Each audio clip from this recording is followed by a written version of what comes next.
Hi all, welcome to Unique Mentors Q&A session.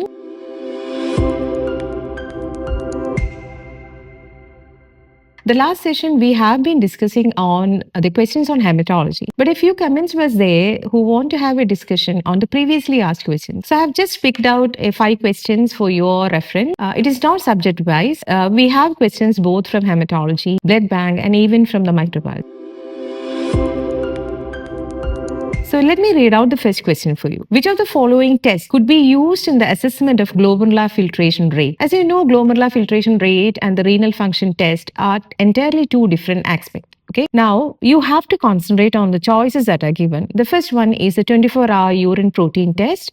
The second choice is a creatinine clearance. The third is a PSP test, and the fourth is a urea. Now, blood urea, nitrogen, and even the 24-hour urine protein, the PSP test, and even the creatinine clearance, all these are related to the kidney function. Okay, to be very specific on the glomerular filtration rate, which one will you select? That is a question. Now, the choice is obviously the creatinine clearance. That is the right answer for that. And you know why creatinine clearance is used as the GFR test other than the 24-hour urine protein or the PSP test or the urea? Because PSP test was previously been used, but now we know that it doesn't have much of the accuracy. Okay, so the right answer for this is creatinine clearance, because creatinine is something that is filtered by the glomerulus and it is not reabsorbed. Okay, so you will have a clear idea of the renal filtration rate or the glomerular filtration rate. So these are some of the questions that can be directly asked, which based on the biochemistry aspect.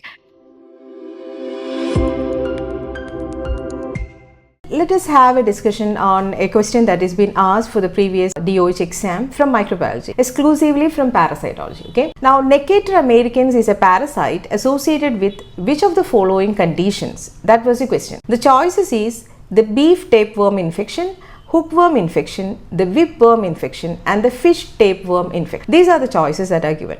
And you know that all these are the worm infection, and Necator americans is definitely a worm. Now, among these, how will you classify or how will you come to the correct answer? Now here, when you see the beef tapeworm, the scientific name is Taenia saginata. Now, Taenia saginata and the option C, the whipworm is Trichuris trichura, and the D, the fish tapeworm, is otherwise known as Diphyllobothrium lactam. And the hookworm infection, which is the choice B, is actually a term that is used for both, like the New World hookworm infection and the Old World hookworm infection.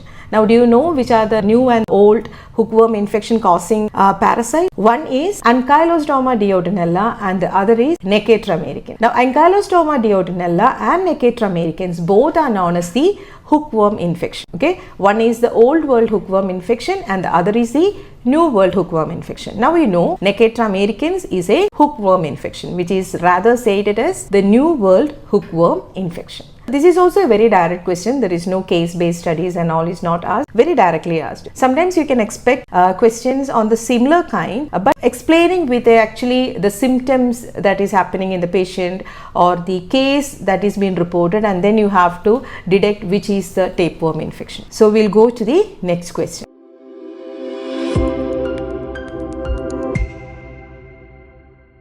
Now let's have a discussion on a hematology question, okay? Rather on a hematology, routine hematology or the hematological instrument related question. Let me read out the question for you.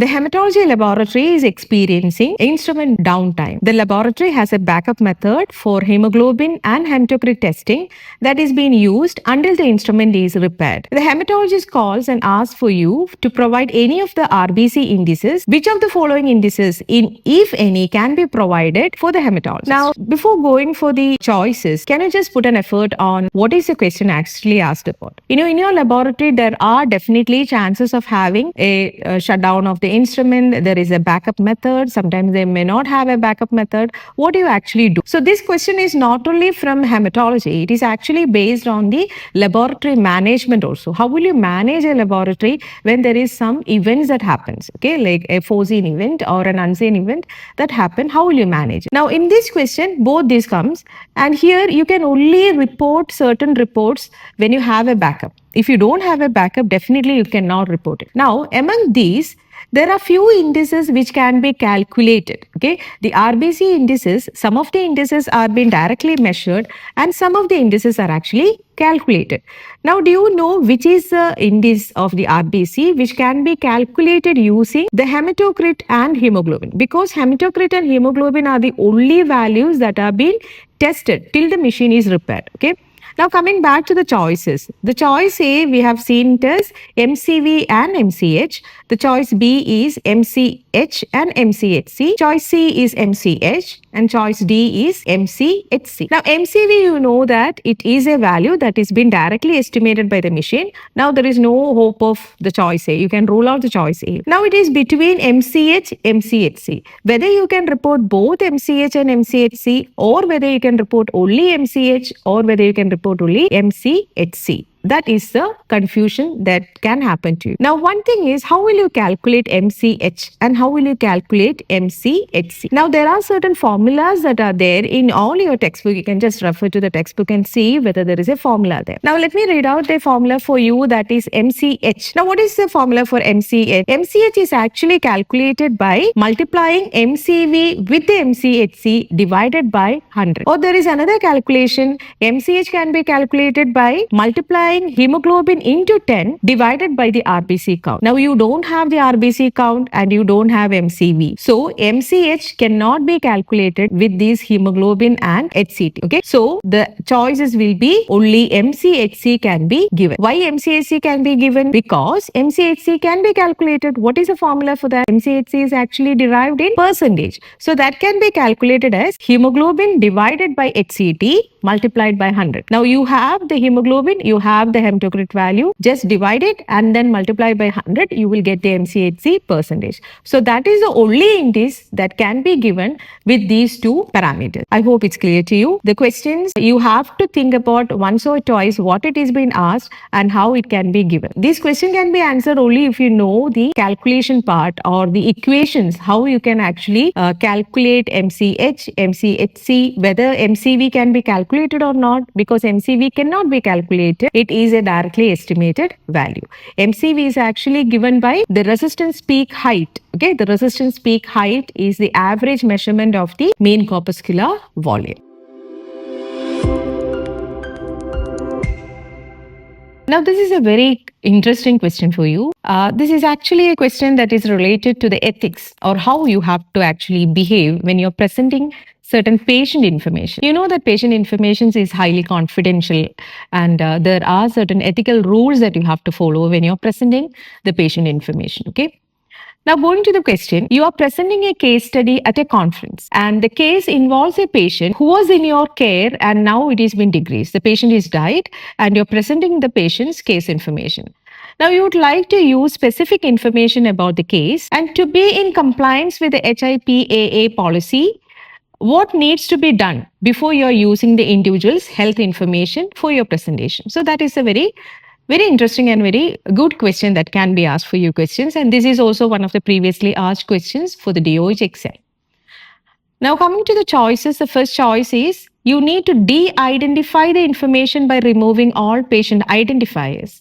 Second, you need not do anything because the patient is decreased and the information is no longer considered protected health information or the PHI. Now the third choice is you need to contact a relative of the former patient to obtain a written consent.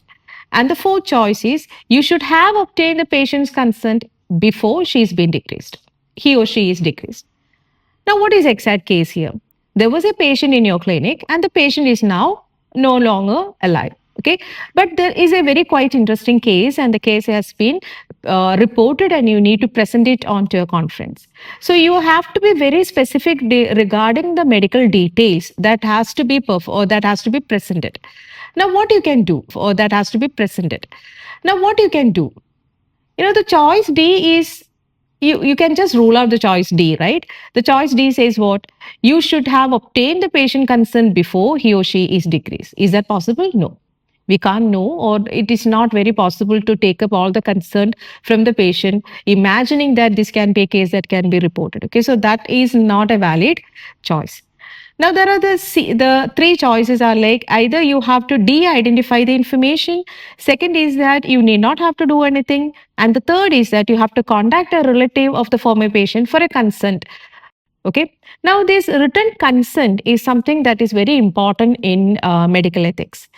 Consent is actually not taken from the patient's relative, but consent is actually taken from the individual himself. Okay, the written consent, that is the concept. So whenever you are doing a procedure or whenever you are using the medical information, you have to take the consent from the patient, not from the relative. Okay. Now, because the patient is no more, whether it is relevant to take a written consent from the relative, that is also not relevant. Okay. So the choice C you can rule out, and the choice B is like you need not have to do anything because the patient is already died. Does the information of a patient who is already deceased is considered to be a protected health information or not? Definitely yes. Okay, even if the patient is no more, the patient's health information is definitely comes under the protected health information. Okay, so you have to do certain things before you're presenting these information in your case study or in your presentation or for a conference. And what you have to do, you have to do certain de-identification. Now, what is the meaning of de-identification?